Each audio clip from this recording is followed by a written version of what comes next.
정보가 있는 시사 토크쇼 장윤선의 팟짱. 안녕하세요. 장윤선입니다.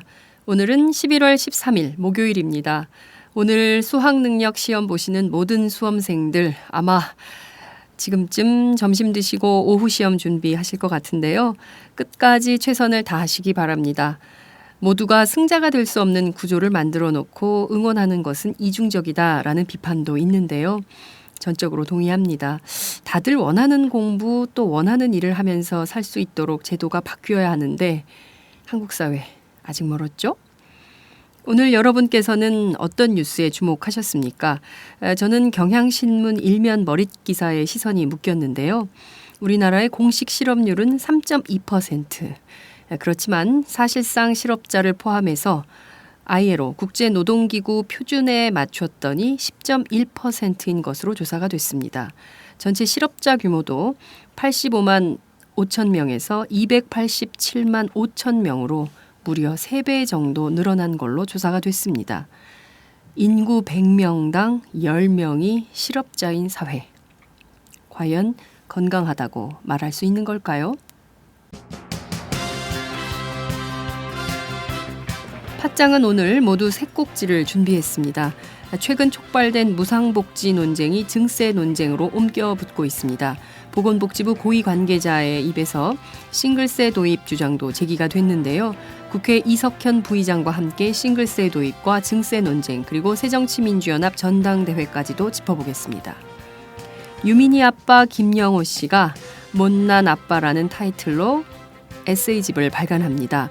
언론사상 최초로 팟짱이 여러분께 유민희 아빠의 첫 출간 소식을 전해드리겠습니다.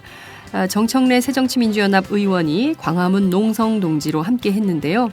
오늘 아침 정 의원은 녹음 중에 세월호 아이들 얘기를 꺼내자 또 눈물을 흘렸습니다. 안철수 전 새정치민주연합 대표, 김부겸 전 민주당 의원, 노회찬 전 정의당 대표, 세 분의 극비 회동이 언론에 알려졌는데요. 만난 건지 안 만난 건지, 만났다면 왜 만났고 무엇을 의제로 함께 얘기했는지 궁금하기 짝이 없습니다. 오마이뉴스 최지용 기자의 취재로 안김노 새 정치인의 극비 회동 논란 그 이면의 진실을 보도하겠습니다. 팟짱 시작합니다.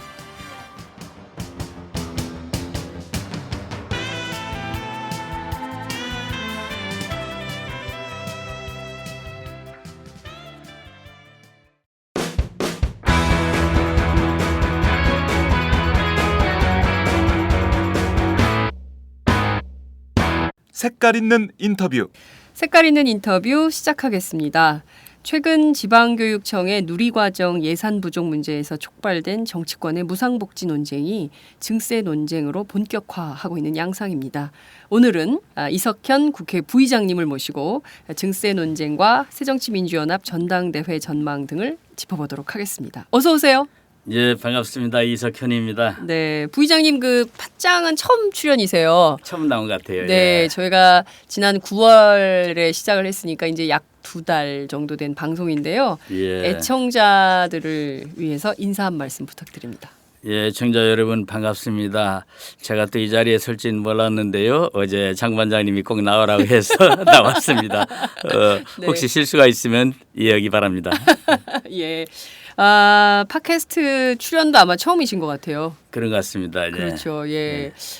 오늘 한번 재밌는 얘기를 워낙 기자들하고 평상시에 말씀을 재밌게 많이 해주셔가지고 그런가요? 기자들 가운데 인기가 굉장히 많으셔갔는데요. 저희가 처음 모셔가지고 오늘 아주 재밌는 얘기를 많이 해볼 수 있었으면 좋겠다는 생각이 좀 듭니다. 자, 우선 최근 무상복지 예산을 둘러싸고 정부 여당, 야당 그리고 또 시도교육감들이 그야말로 물러설 수 없는 일전을 벌이고 있는 양상인데요. 박근혜 정부가 우선 그 무상급식은 내 공약이 아니었다. 이렇게 밝히면서 이 예산을 빼서 자신의 공약이었던 누리과정 예산으로 써라. 이런 식으로 이제 서울 시도교육감들을 압박하고 있는 상황인데요. 우선 이 문제는 좀 어떻게 보십니까? 청와대 설명이 참 기가 찹니다. 네. 당시에 대선 당시에는 무상급식이 이미 실시되고 있었기 때문에 네. 새삼 공약할 사항이 아니었거든요. 네. 그리고 또 하나는 이제 이 누리과정 무상 보육을 하겠다면은 네. 서로의 복지를 신설하는 걸로 증대하는 걸로 생각했지. 그렇죠. 저쪽 무상급식 예산 뺏어다가 거기다 한다고 네. 어느 국민이 생각했겠습니까? 네네. 그래서 이것은 얘기가 안 된다 이렇게 네. 생각을 합니다. 네. 저희가 보기에도 이것은 조금 이해가, 그러니까 뭐 윗돌 빼서 아랫돌 막는 식으로 정치를 하고 있는 것이 아닌가라는 생각이 들어서 국민들도 굉장히 기가 막히게 보고 있습니다. 오히려 참 저희가 불안하게 생각하는 것이 네. 당시에 대선 공약이 네. 무상 보육을 무상으로 하겠다는 그 교육이 공약이 네네. 공약이 아무런 재정 계획도 없이 말하는 거였구나 하는 것만 드러나버린 셈이 됐습니다. 맞습니다. 네. 근데 이 무상급식 논쟁을 촉발한 게 바로 홍준표 경남지사예요. 예. 최근 조선일보 인터뷰를 하셨는데 지금 무상 파티 할 때냐 이렇게 또 예. 지적을 하셨어요. 그랬대요. 왜 그랬을까요? 어떻게 보십니까? 그래서 홍준표 지사 얘기는 네. 그런 얘기는 보궐선거 전에 했으면 더 좋았을 텐데 2012년 12월 3일에 네. 그분이 경남도지사 보궐선거 합동토론회 때 네네. 말씀을 분명히 했거든요. 무상급식이 국민의 뜻이니까 따르겠다. 네. 제가 그 신문 기사도 찾아봤는데 워딩이 정확히 나와요. 그때 네네. 이제 권영길 후보하고 홍준표 후보가 경합했지 않습니까? 네네네. 권 후보가 물었어요. 네. 당신이 오세훈 서울시장 할 때 네. 원내대표 하면서 홍준표 원내대표가 무상급식을 저지를 하려고 했지 않느냐. 네네. 그러면은 무상급식에 대한 입장 변화가 있냐 이렇게 물었어요. 그랬더니 홍준표 씨가 말을 하기를 오세훈 서울시장 때 무상급식 주민투표에서 졌기 때문에 반대 않는다. 또 무상급식을 원하는 게 국민의 뜻이라면은 그대로 실시하겠다. 네. 무상급식은 한다고 했기 때문에 해야 한다. 네. 이렇게 확실하게 얘기를 했어요. 그래놓고 지금은 또 딴 말을 하는 거죠. 네. 여기에 대해서 그 조선일보 기사를 저도 읽어봤는데 네네. 그런 말이 있습니다. 기자가 물으니까 네. 그것은 그때는 보궐선거 때니까 그 앞에 네. 김두관 지사 그 시책을 그대로 이어서 한 것뿐입니다. 이렇게 얘기를 하던데 네. 인천시장이나 서울시장이나 시장 바뀌면 정책이 바뀌는 거 우리가 많이 봤지 않습니까? 네. 해오던 거 얼마든지 안 할 수 있는 거죠. 네. 그러나 그렇게 하겠다고 공약을 했던 겁니다. 분명하게. 그렇죠. 본인의 말을 바꾼 것이네요. 그렇습니다. 그래서 왜 그랬나 아까 물어보셨는데 네. 내 생각에는 좀 너무 조용하잖아요. 지사 자리가. 그래서 좀 존재감을 드러내려고 네. 나도 여기 있다. 아. 이렇게 한마디 한 거 아닌가. 보수 결집을 좀 시킬 겸 네. 그렇게 생각했던 것 같습니다. 예. 여전히 몸은 그 경상남도에 있지만 마음은 예. 여의도에 와 계신. 그런 것이 아닐까. 그런 생각을 해봤습니다. 저도. 네, 다들 비슷한 생각들을 하고 계신 것 같다. 이런 생각이 좀 듭니다. 예. 자, 우선 굉장히 아이를 기르는 어머님들은 지금 굉장히 조마조마한 상황이에요. 예. 당장 이렇게 되면 시도교육감들이 내년도 누리과정 예산 편성 굉장히 어렵다. 또 무상급식하거나 누리과정 하거나 둘 중 하나만 해야 되는 이런 상황. 예. 이거 결과적으로 내년 3월까지는 뭐 어떻게든 2월이나 3월까지는 어떻게든 이제 긴급 예산을 편성해서 해보겠지만 그 뒤로는 사실 방법이 없다 이런 얘기를 하고 있어요. 그래서 심지어 어린이집은 안 되고 유치원은 좀 되니까 그러면 전부 어린이집 말고 유치원으로 갈아타자 이런 얘기들이 계속 나오고 있습니다. 이게 학부모들을 이렇게 불안하게 하는 정치가 진행이 좀 되고 있는데요. 이거 당장 어떤 해법이 좀 있을까요? 그건 정말 잘못된 것입니다. 네. 우리 국민들 어머님들 불안하게 하는 것이고 정책이 또 이랬다 저랬다 하는 것인데 네.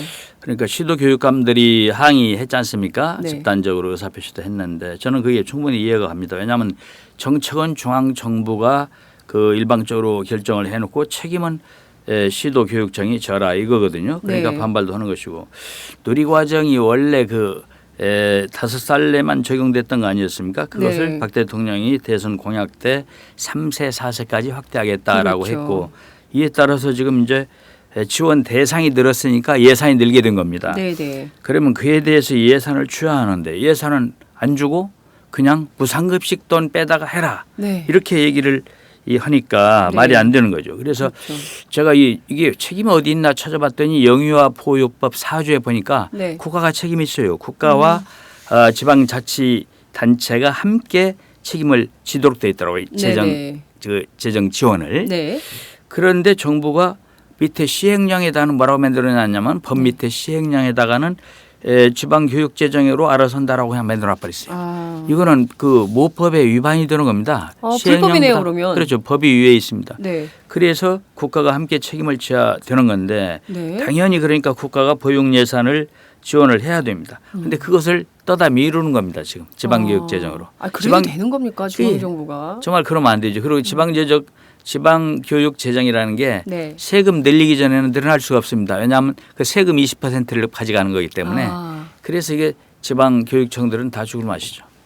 결과적으로 중앙정부가 하겠다고 공약을 한 것에 대해서 돈은 안 내놓고 네. 정책은 추진해라. 그렇습니다. 이런 어불성설의 상황에 저는 교육장들 그 분노를 네. 교육감들의 분노를 충분히 이해를 합니다. 네, 정말 정부가 정책을 추진하려면 그 예산도 충분하게 주고 그래서 일을 할 수 있도록 그렇죠. 만들어야 되는데 이게 손발을 묶어놓고 당장 일을 하라고만 하니 정말 죽을 맛이 아닐까라는 생각이 좀 듭니다.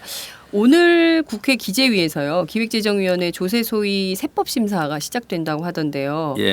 그 3대 쟁점 법인세, 소득세, 부가세 도대체 뭘 먼저 할 건지 증세 논쟁이 본격화되고 있는 것 같습니다. 특히 이제 문희상 위원장이 최근 열린 비대위 회의에서 차제에 그냥 무상복지 뭐 돈이 없다 뭐 이거 해라 저거 해라 말들이 많은데 그럼 차라리 이 차제에 증세 논쟁을 본격화하자 이렇게 말씀을 하셨어요.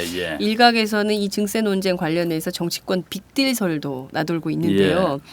실제로 여의도 3대 빅딜설의 실체가 있는 겁니까? 정치권의 한가운데 계신 분이 빅딜설은 실체가 없는 겁니다. 그냥 뭐 호사가들의 추측일 걸로 생각을 하고요. 네. 다만 정부 여당이 그 세수 부족을 충당하기 위해서 담배세나 주민세나 자동차세 이렇게 서민 증세를 추진하는데 이건 정말 안 될 말입니다. 증세라는 건 우선 세금 내는 사람들이 납득을 할 수가 있어야 되는데 그건 납득할 수가 없어요. 왜냐하면 지금 부자와 대기업에 대해서는 감세를 해줬지 않습니까?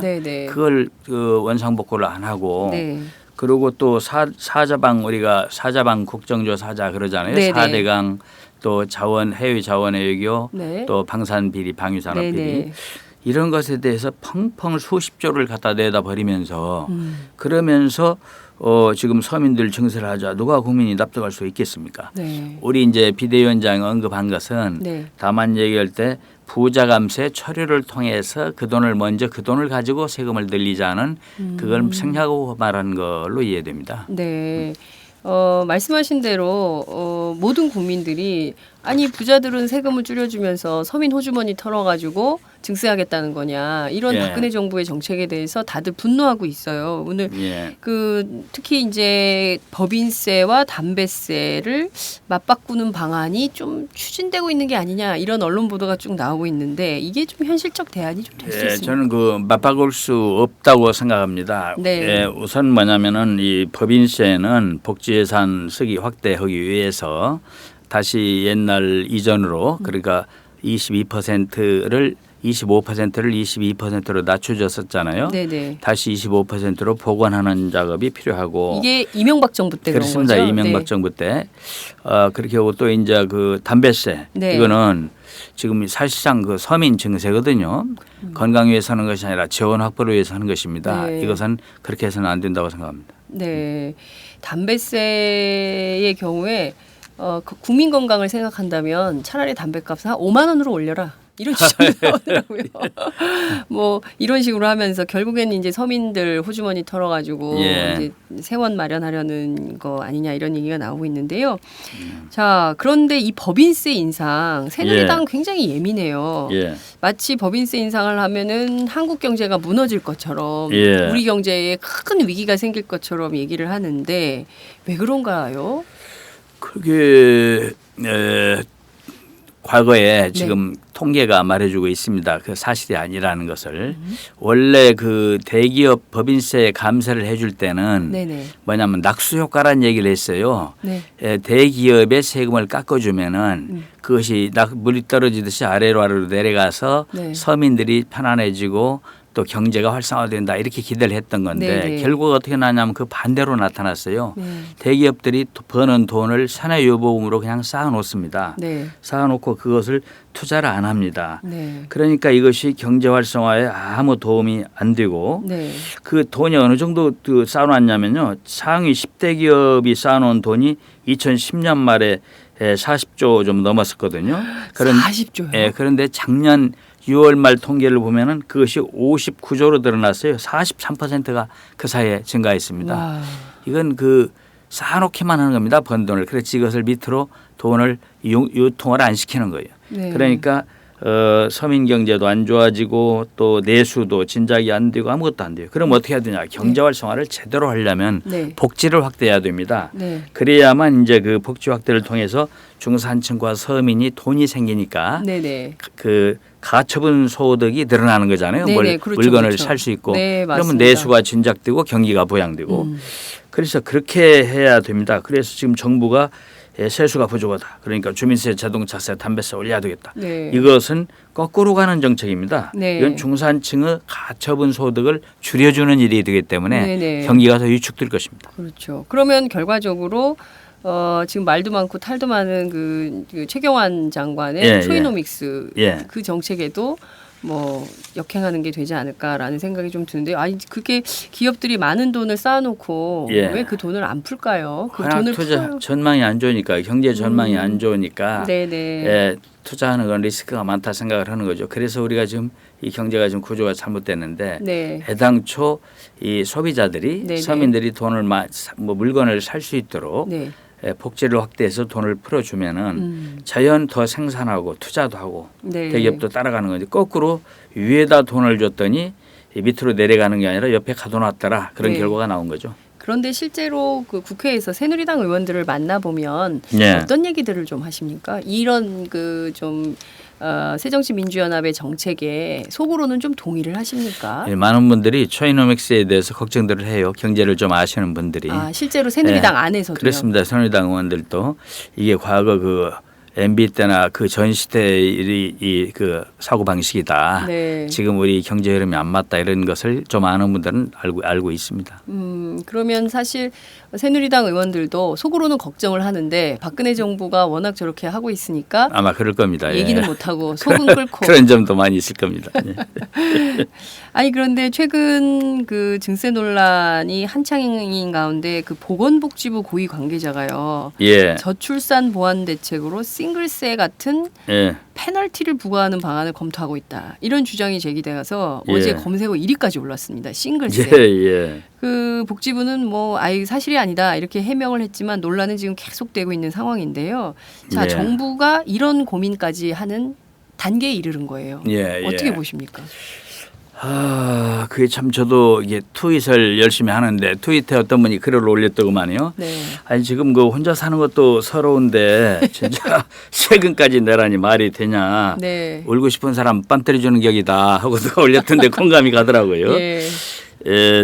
지금 그렇지 않아도 우리가 3포 세대란 말 하지 않습니까? 네.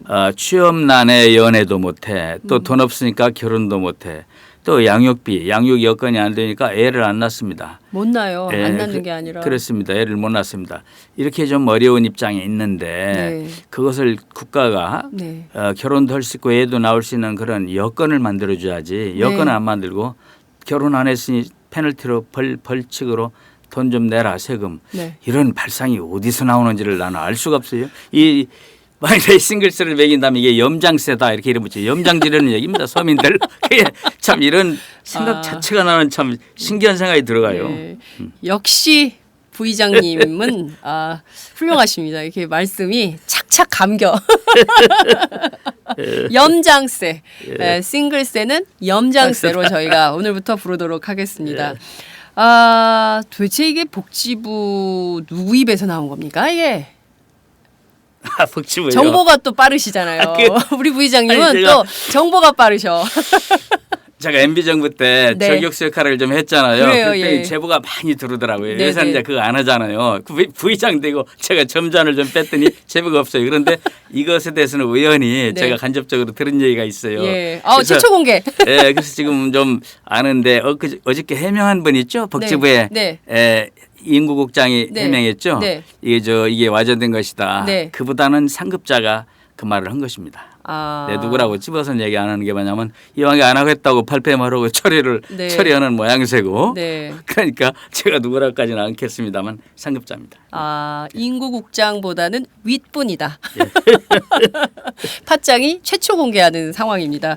야, 이게 진짜 복지부에서 이런 정도까지 나오니까 근데 온 국민들이 분노하고 있어요. 제가 참 그런데 이것이 일단 들어갔다고 보지만 네. 지금도 제가 이게 완전히 포기한 것이 아닐지 모른다는 우려를 하는 것은 두 가지가 있습니다. 하나는 네. 작년에 네. 인구복지협회가 네. 아니 인구보건복지협회가 네, 네. 토론회를 추출했어요. 대학생 토론회를. 네, 네. 그때 토론 주제가 세 가지 있었는데 그 중에 하나가 싱글세에 관한 거였습니다. 정말요. 예, 이것이 그러니까 이 보건복지부와 무관한 것이 아니겠다는 생각이 들고 네. 또 하나 제가 들리는 말로는 네. 기재부 해당 부서에서도 네. 이렇게 되면 중장기적으로 볼 때는 결혼을 이렇게 않고 애가 너무 출산인데 네. 중장기적으로 볼 때는 뭔가 페널티성 세금을 부과하지 않겠냐 하는 것을 검토를 해온 걸로 듣고 있습니다.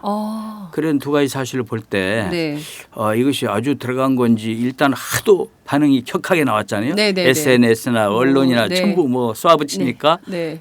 일단 처리를 슬쩍 내놔봤다가 꼬리를 감춘 건지 네. 실은 아직은 속단할 수 없습니다. 네. 실은 되게 한심한 것이 이게 로마 시대나 있던 법입니다. 로마 시대에 그러니까 돈도 저는 듣도 보도 못한 세상에. 그러니까 근래에 저는 이런 말 못 네로. 들었고 로마 시대에 이거를 이제 세금을 거두려고 이것저것 막 이름을 붙이다 보니까 이름 붙일 게 없어요. 그래서 아이고 혼자 사는 사람들은 독신세를 내라 이렇게 했다고 그럽니다. 네. 그것을 어디서 누가 가지고 온 겁니다.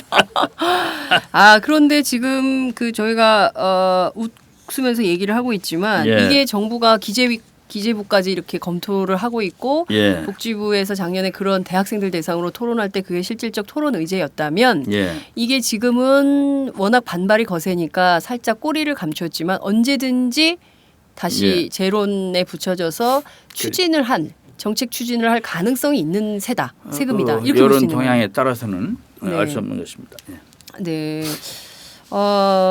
우리 사회가 정말 그 엉뚱한 방향으로 역진하는 데는 대한민국이 최고인 것 같아요. 정말 그래요. 거꾸로 가는 것은. 네, 거꾸로 가는 것은 대한민국이 정말 최고인 것 같다라는 생각이 좀 듭니다. 그런데 사실 좀 진지하게 다시 돌아오면요. 예. 이 무상급식, 무상보육, 무상의료로까지 좀 확대되면서 사실 한국 사회가 복지국가의 꿈을 예. 실현할 수 있는 거 아니냐. 지난 2012년 예. 대선 당시 우리 예. 국민들은 경제민주화도 되고 또 이 무상복지도 확대되는 걸로 그렇죠. 이해를 예. 하고 있었는데 대선 끝나면서 모든 것이 다 줄줄이 박근혜 대통령이 공약 파기를 하면서 이것은 정말 한낱 헛된 꿈으로 가고 있습니다. 예.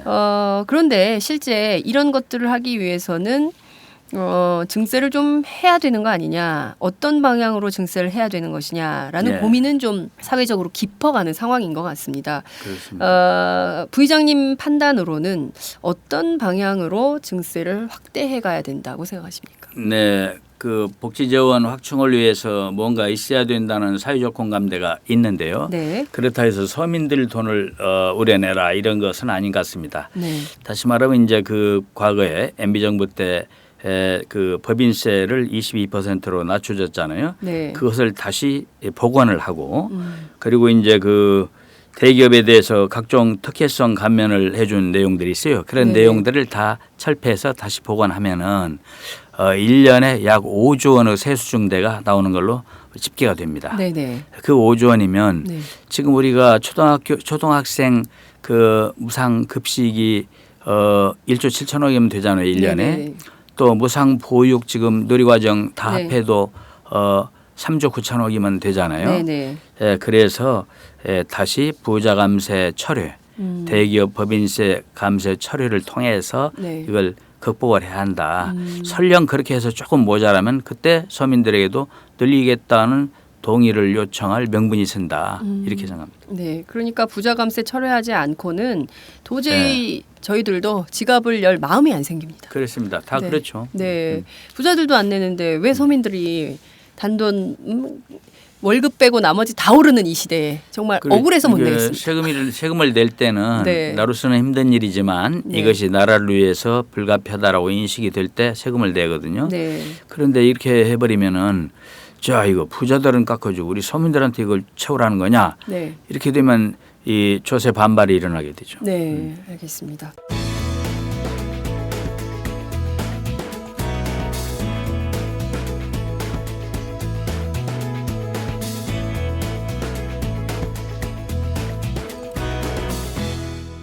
장윤선의 팟짱. 자, 그 증세 정부의 그 무상복지와 또 증세 문제에 대해서 짚어봤는데요. 예. 이어서 좀 그 제2부의 논의 주제로 넘어가도록 하겠습니다. 제가 새정치민주연합 의원님들이 나오시면 예. 꼭 여쭙는 게 있습니다. 예. 지지율이 22%대로 올라서긴 했지만 예. 새누리당에 비하면 여전히 예. 반 정도 예. 되는 수준입니다. 굉장히 그 국민들한테 인기가 많았던 정당이고 한때 그 국민 참여 경선을 하면서 국민들한테 정말 큰 사랑을 받았던 정당인데 오늘날 왜 이렇게 됐을까요? 무기력해서 그럴 겁니다. 의석이 절반인 때보다도 우리가 지금 무기력하거든요. 네. 그래서 예를 들면 세월호 문제에 대해서 진상조사를 지금 7개월이 넘도록 현실적으로 착수 못하고 있는 거 아니겠습니까? 네. 투지가 없었을 수도 있고 전략이 없었을 수도 있고 그런 거죠. 네. 또 하나는 그런 판에 또 지난번 그 국회의원 보궐선거 때 보듯이 네. 계파 갈등이 막 노정이 돼가지고 연일 보도됐었잖아요. 네네. 계파 싸움 네. 이거 참 뜯어 고쳐야 됩니다. 네. 이러저런 이유로 우리 당이 참 지지도가 낮은 거다. 그리고 당내 개혁에 대해서도 너무 미온적이었다 이런 생각합니다. 네. 자, 그 당내 개혁이 너무 미온적이었다라는 데는 아마 전 국민이 동의를 좀 하고 있을 것 같은데요. 예. 최근에 새정치민주연합이 또 출렁이기 시작한 것 같아요. 내년 2월 앞둔 전당대회 때문에 그런 것인데요. 문희상 비대위원장이 당대표와 최고위원을 별도로 선출하는 투트랙 분리선거 방식의 지지 의사를 표명한 걸로 전해지고 있습니다. 오늘 아침 나온 뉴스인데요.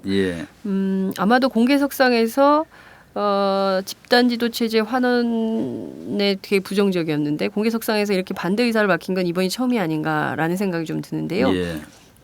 이런 문희상 비대위원장의 입장에는 좀 어떤 생각이십니까? 그 부분은 나도 공감을 합니다. 우선 네. 계파 수장들이 다 출마를 하는 상황이라면은 네. 만일에 지금 통합선거 네. 일부에서 얘기하던 대로 통합선거로 당대표와 최고위원을 한목에 선거해서 네. 1등만 당대표고 2등부터는 최고위원이다 이렇게 한다면 네네. 도로 비대위원회가 되고 말 것입니다. 네. 도로 그 사람들이 뽑히죠 다. 네. 그것은 네. 계파 갈등의 전선에 있는 계파 수장들이 모여서 최고위원회를 운영한다는 건 조금 불안합니다. 갈등의 소지가 많고요. 네. 또 하나는 마이너리그가 없어지게 됩니다. 그런 대표 선거를 따로 해야만 네네. 좀 대표급들이 거기로 나가고 그보다 또 새로운 분들이 최고위원 선거에 나갈 수가 있는데 네. 그렇게 되면은 하나로 통합해 버리면 그게 안 되잖아요. 네네. 떨어져 버리잖아요. 네. 그래서 이제 마이너리그를 가능하게 하기 위해서 최고위원들이 적어도 좀 새로운 사람들이 될 수 있도록 하기 위해서는 네네. 그렇게 전에 해오던 대로 분리선거하는 게 맞다고 봅니다. 네. 뭐 덧붙여서 당권 도전하는 비대위원들은 알아서 사퇴해라, 결자 해제하시라, 뭐 이런 보도가 또 나왔어요. 예. 뭐 실제로 그만둬야 맞다고 생각하시나요? 그 부분은요. 네. 현실적으로 그럴 수밖에 없을 것입니다. 왜냐하면은 지금 이제 정기국회가 곧 끝나잖아요. 네네. 12월 초에 끝나는데 네. 끝나고 나면 당장 전국의 대의원들 만나러 다니셔야 돼요. 출마하실 분들은. 그렇죠. 이제 두 달 남았으니까. 예. 그래서 현실적으로 비대위원 임무를 수행하기는 어려울 것입니다. 그래서 이왕에 이제 그만두게 되겠지만은 네. 요새 당내 또 어떤 얘기가 있냐면 지금 전대준비위원회를 발족했기 때문에 네네. 경선 룰을 만들 텐데 결국 그걸 승인하는 건 비대위원회거든요. 그렇죠. 그래서 거기서 선수가 심판 볼 수 있냐 그러니까 빨리 그만두라는 주장을 하는 분도 있어요. 저는 그런 얘기 안 했습니다.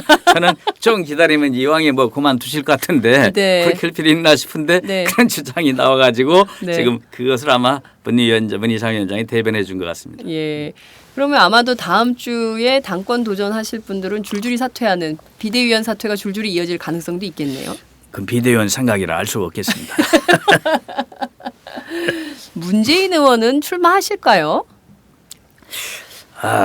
그 이제 본인이 아직 그렇게 출마 여부를 결심하지 않은 상태고요. 만약 네. 출마한다면 가장 유력한 후보인 게 틀림없습니다. 네. 그 양반이 팍 고심을 하시는 것 같아요. 그분이 무슨 뭐 명예욕이나 막 당권욕이나 그런 건 아니고 네. 이 당이 지금 너무 어렵다. 그러니 대선 이전에 총선 때 잘못하면 패배할 수가 있지 않나. 그러니까 우리 당을 제대로 하기 위해서 나가서 뛰으라 하는 분들이 상당히 있나 봐요. 그래서 고민을 이제 하는 것 같아요. 제가 지난번에 참 저런 얘기 한번 했었죠. 네. 비대위원을 비롯한 계파 수장들은 네네. 당대표 선거에 안 나왔으면 네, 좋겠다라는 그렇죠. 네. 말을 전에 조심스럽게 말을 네. 했어요. 네. 네. 그것을 어떤 언론은 네. 갖다가 어디다 끌어붙이냐면 문희상 견제론에다 내 말도 갖다 끌어붙여가지고 네, 네. 이건 문재인 사실상 아니 문재인 네, 문재인 견제론. 또 성이 같은 문씨라 우리 헷갈려요. 문희상 위원장하고도 저도 가끔 헷갈려가지고 그래서 문재인 후보에게 사실상 문재인 후보 대표 나오지 말라고 견제는 의미가 아니냐라고 네. 갖다 붙여놨더라고요. 네. 전혀 그렇지 않습니다. 내가 얘기한 건 말 그대로 모든 비대위원과 비파 수장들이 네. 합의해서 함께 안 나오는 건 어떠냐. 왜냐하면 전당대회에서 수장들이 직접 나오면 네. 계파 갈등이 첨예화될 소지가 있습니다. 또 그렇게 되면 당 지지가 떨어질 수가 있으니까 네네. 그걸 우려하는 충정에서 그런 말을 한 것이고요. 저는 뭐 친노도 아니고 비노도 아닙니다. 네. 그냥 아무것도 아닙니다. 예. 계파를 초월하신 분으로 기자들도 평가를 하고 있습니다. 제가 지금 5선 활동한 네. 무게파로 일관돼 왔습니다. 예. 그러다 보니까 당에서 네. 원내 부대표 한번 해본 적이 없고 경기도 부위원장 한번 해본 일이 없습니다. 왜냐하면 시켜주대로 안 해요. 왜냐하면 누가 당권을 잡아도 네. 설령 다른 계파에 안 배우는 차원에서 다른 계파는 등용을 할 망정 네. 무계파로 혼자 있는 사람은 누가 안 시켜요. 그래서 네. 제가 좀 무능하기도 하지만 아주 무능한 것도 아니에요. 그런데 네. 안 시켜요. 네. 그래서 이번 국회 부의장 선거를 우리 당내 경선할 때 의원들에게 호소를 했어요. 네. 나 같은 무계파를 부의장으로 뽑아줘야 네. 국민들이 새 정책을 할 생각이 있나 보다고 기대한다. 네. 네. 그래서 우리 당 이름 그대로 새 정책을 하면 계파 초월해서 네. 나를 뽑아달라 했더니 정말로 1차에서 네. 나를 뽑았어요. 과반수가 그러니까요. 1차에 나와버렸어요. 네. 과거에 보면은 열린우리당 때부터 지금까지 네. 부의장 선거고 원내대표 선거고 의원들 비밀투표는 1차에 끝난 적이 없습니다. 맞아요. 1, 2등 놓고 2차 투표 갔는데 제가 확 나와서 네. 그래서 이게 사람들이 이변이다 했는데 나는 내심으로는 이변이 아니라 당연한 거다. 네. 사람이 유능하면 뽑아줘야 한다 이렇게 생각하죠. 네. 예. 정봉주 의원이 네. 이번에 부의장 되신 거에 대해서 이렇게 얘기를 하더라고요. 아무것도 맞지 않으시다가 예. 고속 승진한 첫 번째 사례다. 그렇습니다. 아니 우리 안민석 의원이라고 있어요. 네네네. 그 안민석 의원이 나보고 그러더라고요. 네. 지금까지 자기 후배들한테 네. 이석현 의원처럼 되지 말아라. 네. 이리저리 휩쓸리지 않고 가만히 있다가 아무것도 못 오는 사람이다. 네. 라고 이게 얘기를 했대. 했는데 네. 이번에 부의장 되고 났더니 네. 이제 이석현 의원처럼 되라라고 자기가 도의원시원들한테도 얘기하고 있다고 그랬대요. 네. 그러니까요. 예. 안민석 의원도 뭘 좀 하셔야 되는데. 거기도 지금 거기도 왔습니다. 삼성이죠. 삼성. 네. 근데 이제 무엇을 아무것도 안 하는 것 같아요. 네. 거기도. 거기다 왜 거기는 가만히 생각해보니까 튀는 얘기를 잘해요. 네, 튀는 거기도 말씀 잘하시는데. 이석현과예요. 저도 가끔 튀는 얘기를 잘해가지고 입 바른 소리를 하니까 손해를 봤는데 네. 거기도 보니까 그러더라고요. 하나 네. 잘하는 것이 외국 가서 그 문화재 갖고 오는 거. 네. 미국 그거 가서 열심히 전에 하시죠. 문화재 네. 임금님 도장 갖고 왔잖아요. 네, 맞아요. 다음에는 안민석 의원님을 한번 모셔야 되겠다. 그래요. 그러면 재밌을 거예요. 예. 지역에서 운전 도고 다닌답니다. 네, 그래요? 택시 예. 운전하는데. 오, 정말 재밌는 얘기를 한번 들어봐야 되겠다라는 생각이 좀 듭니다. 앞서 말씀하신 대로 이 전당대회 룰을 둘러싼 논쟁이 좀 그 물밑에서 예. 치열하게 좀 전개가 되고 있는데요. 룰 협상에서 늘 이 불만이 제기되고 문제가 제기돼서 막 협상이 깨져서 몇 번 다시 하고 뭐 이런 일들이 있는 것 같습니다. 그렇죠. 예. 이번에 정말 제대로 된 공정한 예. 룰 어떤 방법이 있을까요? 이게 정말 어려운데요. 네. 뭐 많이 옳다 이렇게 말하기는 참 어려운 것이죠. 네. 그런데 대중이 좀 더 참여할 수 있는 길을 열어줘야 한다는 것이 시대 흐름이라고 생각을 하고요. 네. 다수가. 네. 그리고 이제 이것은 전당대회 준비위원회가 발족했으니까 네네. 거기에서 룰을 만들어서 비대위원회한테 올려서 비대위원회가 승인해야 되는 겁니다. 네네. 그러니까는 실은 전당대회 준비위원회가 네. 의장은 저요 참 전당대회 의장 그날 전당대회 날 방망이 들고 사회 보는 건 접니다. 아, 의장님이죠. 근데 이제 준비위원회는 지금 그 새로 구성이 됐어요. 그래서 네. 거기서 이제 자기들이 의논해서 하는데 네네. 아마 후보들 의견도 듣고 음. 또 의원들 의견도 들어가면서 아마 이렇게 이 안을 만들어 나갈 거라 이렇게 생각을 합니다. 퍽 복잡한 문제입니다. 네, 모바일 투표는 어떻게 될 걸로 보이십니까? 그것도 아까 대중성 확대와 관계가 있는 것인데 네. 당내 찬반이 쫙 갈라지기 때문에 네. 예측하기 어려운 부분입니다. 앞으로 네. 아마 그 가장 고민스러운 일일 수도 있습니다. 네. 모바일 정당은 환영하지만 모바일 투표는 이번 전대룰에선 삭제한다라는 게 기존의 입장이었던 것 같은데요. 이게 당내에 좀 바뀔 수도 당내에 있겠네요. 그런 분위기가 더 많은 것 같습니다. 지금 의원들 간에. 네. 알겠습니다. 그렇지만 좀 뉴미디어 시대에 걸맞는 새로운 정당 모델을 예. 고민하고 만들어야 되는 것도 어떻게 보면 사실이죠. 새정치민주연합의 예, 그렇습니다. 과제죠. 우리 정당이 우리만의 정당이 되면 안 되고 열린 정당이 돼야 되기 때문에 네. 그런 면에서 우리 정당 네트워크 정당으로서 개혁을 해나가야 됩니다. 네. 알겠습니다. 새정치민주연합에 참여하고 싶은 분들도 꽤 많을 거예요. 제1야당을 응원하는 분들이 많기 때문에 그렇죠. 예. 적극적으로 참여할 수 있는 길을 열어주시는 것도 정치인들의 과제가 아닐까라는 생각이 예. 좀 듭니다. 최근에 예. 하도 그 당내에서 뭐 이런저런 얘기가 많이 나오긴 하는데 특히 안철수 전 대표, 김부겸 전 의원, 노회찬 정의당 전 대표 세 분의 극비 회동설이 좀 나돌고 있습니다. 뭐 본인들은 뭐 아니다, 뭐 사실이 아니다, 노코멘트 뭐 등등의 얘기를 하고 있는데 실제로 저희가 취재한 바에 따르면 측근들은 사실상 아니 만난 것은 사실이다 이런 얘기를 합니다. 예. 일각에서는 분당 가능성도 제기를 하는데요. 부의장님 네. 어떻게 보십니까? 분당을 할 것 같지 않고요. 네. 또 그런 가능성은 거의 희박하고 그런 말 자체를 우리 당 조직원 당원으로서 꺼내서는 안 된다 생각합니다. 네. 분당보다는 차라리 개파가 낫습니다. 분당을 해버리면은 우리 힘이 약해지거든요. 그래서 분당이라는 말을 조직인으로서는 입에 함부로 담아서는 안 될 삼가할 말인데 그런 금기어가 더럽게 언론 보니까 나오더라고요. 네. 그래서 걱정이 됩니다. 아마 분당 얘기는 호사가들이 소설 쓰는 것일 수도 있습니다. 그런데 물론 이제 앞서서 분당보다는 개파가 낫다 예. 언젠가요 기자들과 만나서 이제 부의장님께서 예. 그런 말씀을 예. 해주셨는데요. 도저히 함께하기 어렵다면 차라리 분당이 나은 게 아닙니까? 그런데 정당의 목표는 네. 정권을 얻는 것입니다. 네. 정권 창출입니다. 네. 정당은. 그런데 구도상으로 볼 때 지금 새정치연합이 만일에 둘로 갈라진다면은 네. 매우 불리한 구도가 될 수밖에 없습니다.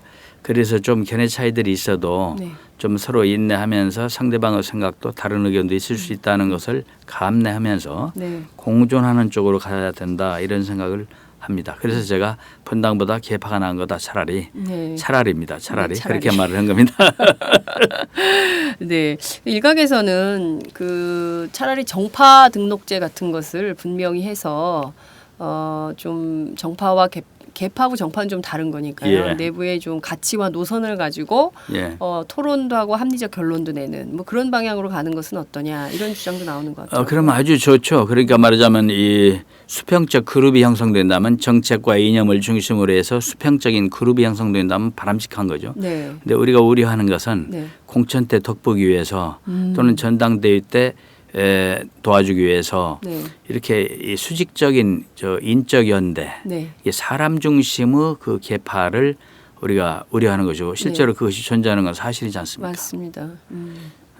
그런 문제들을 지적을 해 주시는 그 것 같아요. 평소에도 뭐 평소에는 서로 형님 동생하고 가깝다가도 네. 공천 때가 되면 조강투에서 입장이 쫙 갈라지고 네. 또 경선 당내 경선이나 전당대회 때 되면 형님 동생이 싹 없어버립니다.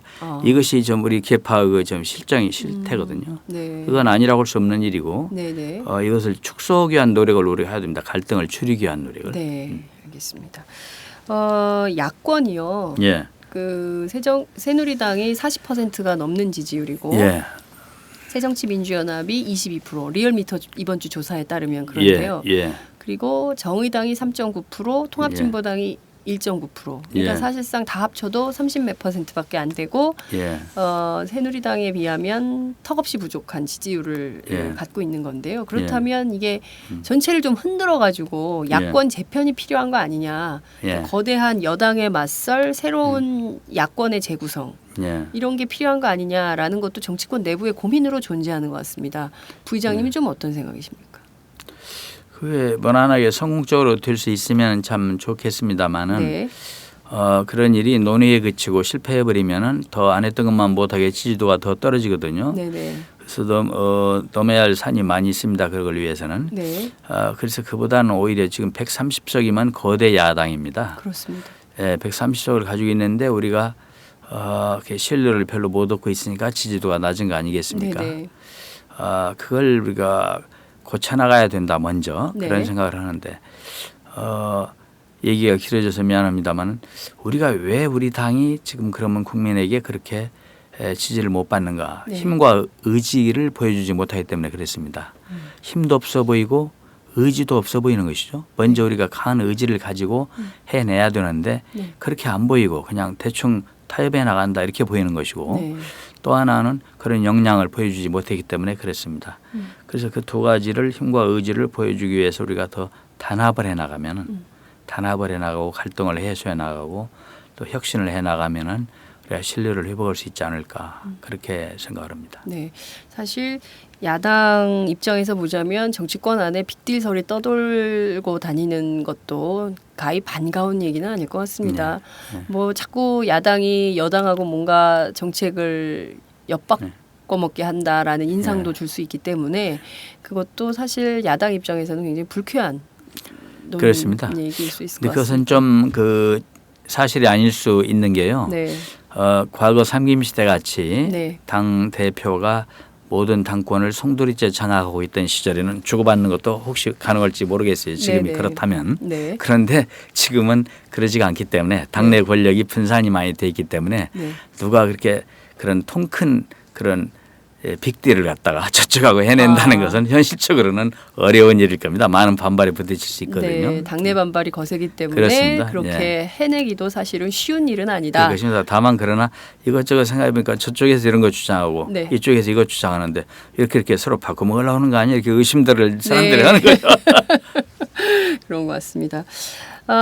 끝으로 그 새정치민주연합은 제1야당인데요. 국민들은 제1야당의 그 사실 특히 이제 힘없는 사람들, 예, 서민들, 예, 비정규직 노동자들, 예, 박해받는 사람들 늘 야당에 좀 기대서 좀 예. 그래도 정치가 뭔가를 풀어줘야 되니까요. 기대하는 게 그렇습니다. 많은데 잘 안 되는데 예. 자 새정치민주연합 제1야당으로서 우리 국민들에게 무엇을 좀 줄 수 있고 무엇을 예. 좀 줘야 된다 이렇게 생각하십니까?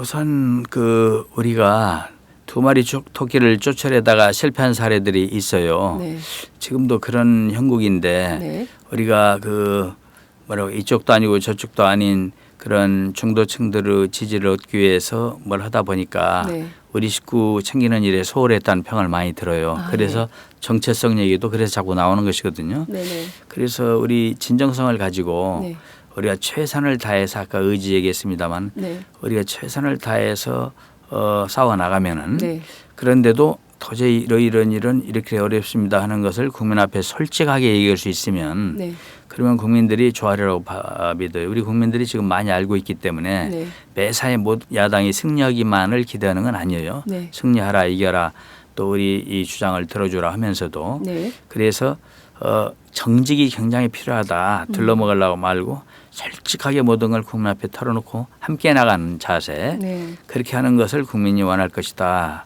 우리가 그걸 보여줘야 된다. 근데 그러기 위해서는 강한 의지가 마음속에 타오르고 있어야만 가능한 일이죠. 네. 말씀하신 대로 그 솔직한 정치 그리고 예. 정직한 정치, 예. 물러서지 않는 정치, 예. 의지가 서로 질 수는 있다고 생각합니다. 예, 예. 새누리당과의 뭐 예. 싸움에서 질 수는 있는데 얼마나 열심히 하는 모습을 보여주느냐 그에 그렇습니다. 따라서 예. 국민들이 박수도 응원도 보내는 거라고 생각하는데요. 앞서 지적해주신 그 얘기들이 당 안에서 제대로 잘 좀 소통이 네. 돼서 새정치민주연합이 바뀌는 좀 계기가 됐으면 좋겠다라는 생각이 좀 드네요. 네. 그 진정성이 중요하다는 것을 많이들 이제 그 공감대 형성이 확대되고 있습니다. 네. 오늘 그 팟캐스트 최초 예, 예. 팟짱에 처음 출연하셨는데요. 예. 예. 어떠셨어요? 이거 해볼만 하네요. 얘기를 하다 보니까 재미도 있네요. 네. 자주 나오세요. 자주는 근데 얘기를 하다 보면 또 이제 틀림없이 또 이제 당내에서 욕 들어 먹을 얘기도 불쑥 튀어나와 버리면 여건한데 오늘 불쑥 튀어나올 일 없었던 것 같아요. 네. 오늘 말씀 정말 감사드리고요. 끝으로 한 말씀 예. 부탁드리겠습니다. 예. 현실이 아무리 어려워도 좌절하지는 맙시다. 희망을 가지고 나아가면은 끈기는 쪽이 이기게 돼 있습니다. 네. 그리고 오늘 참 날 추운데 수능 보신 분들 참 시험 공부하느라고 수고 많이 했는데 뜻대로 잘 모든 일이 되기를 기원합니다. 네. 감사합니다. 오늘 말씀 정말 감사드립니다. 다음에 제가 또 예. 한번 모실게요. 예. 다음에 볼게요. 네. 감사합니다. 예, 감사합니다.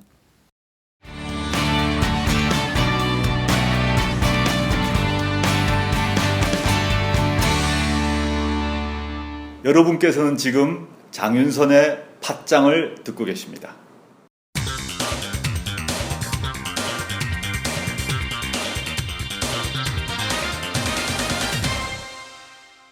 전혀 다른 뉴스. 전혀 다른 뉴스 시작하겠습니다. 최근 야권의 정계 개편설이 끊임없이 나돌고 있는데요. 새정치민주연합으로는 도저히 2016년 총선, 2017년 대선 돌파가 어렵지 않겠냐 이렇게 판단한 정치권 안에서 지금은 뭔가 새로운 정당 질서가 필요하다 이런 논의가 물밑에서 계속되고 있는 상황인데요.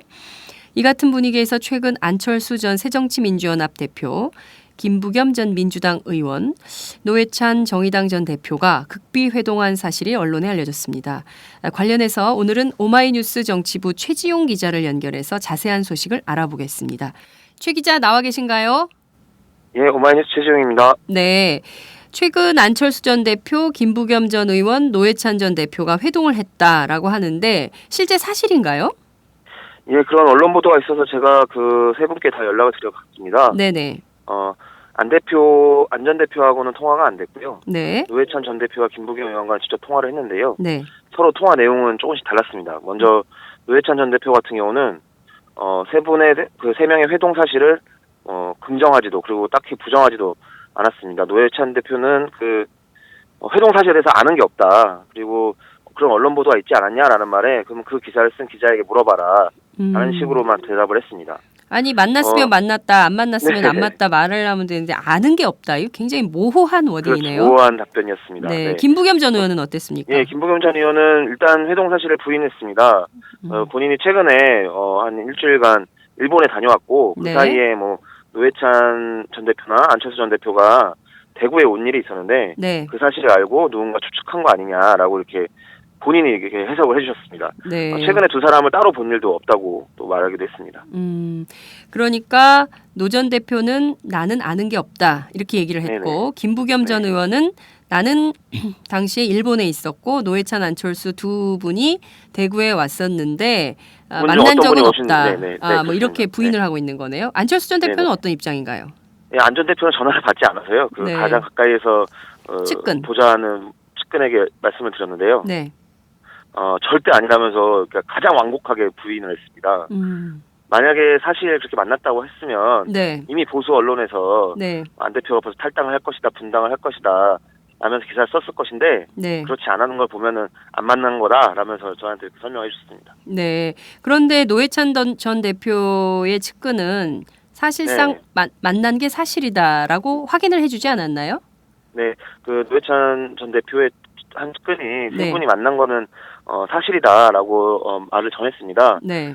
분명히 세 분이 다 만날 수도 있는 문제, 뭐 정치인들끼리 이렇게 만나고 하는 게 큰 문제는 아니지 않습니까? 네. 만날 수도 있는데 그 만난 사실을 좀 부인하거나 인정하지 않으려는 거는 뭐 또 그 세 명의 만남이 어떤 논란으로 확산될 수 있는 게 있기 때문에 그걸 좀 피하고자 하는 것 같은 모습이었습니다. 네.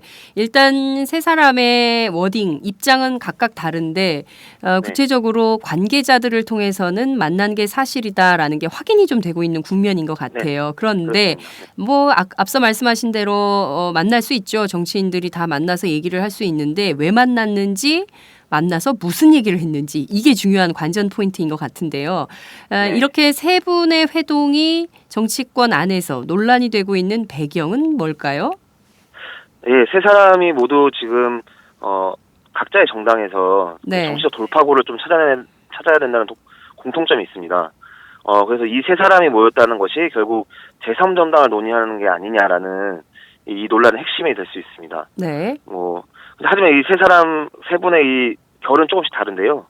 노 전 대표 경우는 지난번 재보궐선거에 출마를 했다가 낙선을 하지 않았습니까? 네. 동작구로 출마를 했는데요. 이전에는 이 노원에 지역구가 있었죠. 네네. 지금 노원으로 돌아갈 것인가 동작구에 남을 것인가를 상당히 고민 중이라고 하고요. 네. 과연 이 정의당의 그러니까 소속으로서 네. 다음 총선에, 그러니까 2016년 총선에 과연 당선이 될 수 있을지라는 네.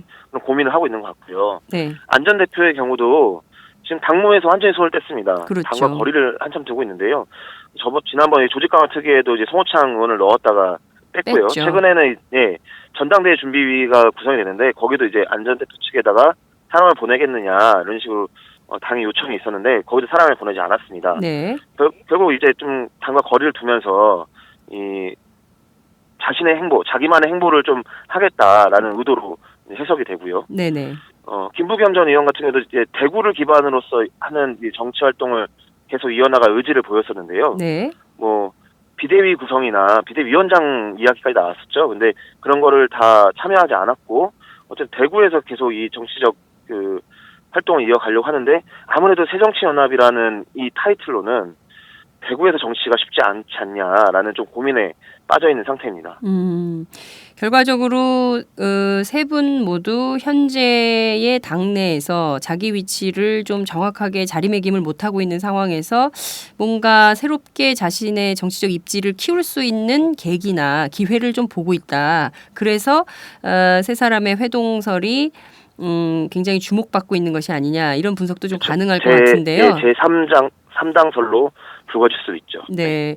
자, 우선 제가 정의당 고위 관계자 취재를 해봤더니 노회찬 전 대표의 경우에는 노원구로 가야 될지 동작구로 가야 될지 동작구에 남아있을지 굉장히 고민 중이라고 앞서 말씀을 하셨는데 실제로 그런 것 같더라고요. 왜냐하면 네. 안철수 전 대표가 혹여 정치를 그만둘 가능성도 있다. 그래서 노원구로 돌아갈 수도 있다. 뭐 이런 얘기들도 그 정의당 고위 관계자 안에서는 얘기가 좀 돌고 있는 것 같다라는 생각이 좀 들더라고요. 맞습니다. 예, 그런 얘기가 좀 나오고 있는 것 같고요. 안철수 대표는 왜 이렇게 당무에서 손을 떼고 있을까? 그 의혹에 대한 그 해명은 여전히 좀 잘 되지 않고 있는 것 같고요. 네. 김부겸 전 의원은 대구 정치를 하는데 그래도 새정치민주연합이라는 타이틀이 있어야 대구에서 좀 새로운 민주정치를 하는 기반이 되지 않을까 싶은 생각도 드는데 세 분 모두 각자 자기 당을 떠났을 때 이익보다는 불이익이 더 많지 않을까요? 예, 그래서 이 세 사람이 어떤 제3정당을 만들 가능성은 실제로는 저는 그렇게 크게 보고 있지 않습니다. 네. 또 따로따로 상황을 살펴보면요. 네. 노 전 대표 같은 경우는 진보 노선이라는 게 명확하게 있죠. 그래서 안철수 전 대표랑 김부겸 의원과 전 의원과 같은 노선으로 가기에는 상당한 부담이 있고요. 또 노 전 대표도 민주노동당과 진보신당, 또 정의당, 또 통합진보당 이렇게 여러 번 당을 바꾼 이력이 있습니다. 네. 그래서 또 다시 당을 뭔가를 한다는 것은 부담이 될 수 있습니다. 그리고 안전 대표 같은 경우는 이 당을 그 새정치연합이란 당을 실제로 만든 또 사람이기 때문에 본인 스스로도 내가 지분이 있다, 내가 다 만든 당이다, 어떻게 떠날 수가 있느냐 라는 말을 했고요. 하고 있다는 거죠. 네, 지금 하고 있는 상태고요. 김부겸 전 의원도 이력을 살펴보면은 과거에 이제 민주당으로 출마를 했다가 한나라당으로 또 나오셨다가 그 다음에 다시 열린우리당으로 이 당을 또 여러 번 옮긴 또 사례가 있습니다. 그래서 네. 정치인으로서 어떤 이렇게 많은 이게 이적 사례가 있으면은 네네. 아무래도 이미지에 큰 충격도 있고요. 만약 서로 세 명이 만나서 어떤 이런 이야기 나왔다고 한다면 세 사람의 어느 정도 의중을 좀 살피는 눈치를 좀 보는 정도 수준에서 얘기가 있지 않았을까 이 생각이 듭니다. 일종의 간보기 차원에서 만났을 가능성도 있다. 만났다면 네. 그렇다고 봐야겠죠. 네. 예컨대 지금 상황은 새누리당에 비해서 새정치민주연합의 지지율이 뭐 절반 정도 수준이고 그리고 또 정의당이나 통합진보당이나 사실 야권 전체를 합친다 하더라도 여전히 새누리당에 비해서 여당에 비해서 굉장히 지지율이 낮은 상황인데 야권의 새로운 정계 개편은 필요하다라는 공감되는 내부에서 정치권 안에서 형성이 좀 돼 있는 것 같긴 해요. 그렇다면 어떤 방향으로 어떻게 할 거냐에 대해서는 제각각 다 생각이 좀 다른 이런 상황인 것 같은데요. 실제 그 박영선 전 대표 그리고 전 원내대표, 네. 그렇죠. 전 원내대표, 비대위원장 그리고 또 이상돈 교수 간에 또 그 새로운 또 정당 모색이 있는 거 아니냐라는 언론의 추측도 나오고 있는 것 같더라고요. 이렇게 보자면 뭐 앞서 말씀하신 안철수 전 대표나 또 김부겸 전 의원이나 또 노회찬 전 대표 그리고 또 이쪽에서 또 새로운 정당의 비전을 가지고 고민하는 세력들이 굉장히 많다. 정치권 안에 이렇게 볼 수도 있는 거네요. 예, 그 사실상 이게 그런 게 이제 물밑에서 흐르고 있는 건데요. 네. 이게 표면으로 드러나는 시점은 아마 내년 2월에 잡혀있는 새정치연합의 전당대회를 기점으로 해서 네. 그런 논의들이 분출될 가능성이 있습니다. 그러니까 새정치연합의 당권을 누가 잡느냐가 그런 시발점이 될 가능성이 높습니다. 네. 만약에 문재인 의원이 당권을 도전해서 당권을 잡는다 할 경우에는 네. 아마 그래도 좀 더 빠르게 촉발될 가능성이 있겠죠. 예컨대 친노의 좌장으로 알려진 문재인 의원이 새정치민주연합의 당권을 쥐게 된다면 그 밖에 다른 소위 얘기하는 비노 진영의 움직임이 더 본격화될 가능성이 있다. 이렇게 전망을 하시는 거예요. 예, 그렇습니다. 네, 알겠습니다. 앞으로 야권의 정계 개편, 야권발 정계 개편, 야권의 지각 변동 이것이 좀 본격화할 가능성이 매우 높은 상황이다. 이렇게 볼 수도 있겠네요. 예, 가능성이 아주 내부적으로는 크게 지금 쌓여가고 있는 모습 같습니다. 네, 알겠습니다. 최지용 기자 오늘 너무 말씀 감사합니다. 예, 감사합니다. 네, 지금까지 오마이뉴스 정치부 최지용 기자와 함께했습니다.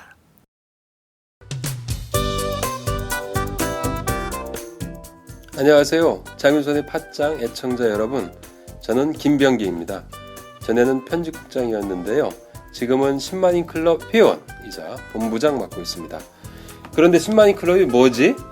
이렇게 궁금해하시는 분들 많으실 겁니다. 오마이뉴스에 자발적으로 구독료를 내는 시민들의 모임입니다. 지금 매월 후원해주시는 분이 몇 명이죠? 8,000명이요. 그럼 앞으로 몇 명을 모아야 합니까? 10만 명이요. 참 갈 길이 멉니다. 그런데 조중동 구독자는 많게는 100만. 이래서 진보 언론 살아남을 수 있을까요? 10만인 클럽 후원으로 만들어지는 팟짱 응원하고 싶으시다고요? 지금 전화주세요. 02-733-5505로 전화하셔서 내 손번호 274를 꾹 누르세요. 오마이뉴스 기사의 모든 기사 하단에 동그란 주황색 배너를 누르셔도 됩니다. 여러분들의 참여로 팟짱이 웃음소리 더 커질 수 있습니다. 감사합니다.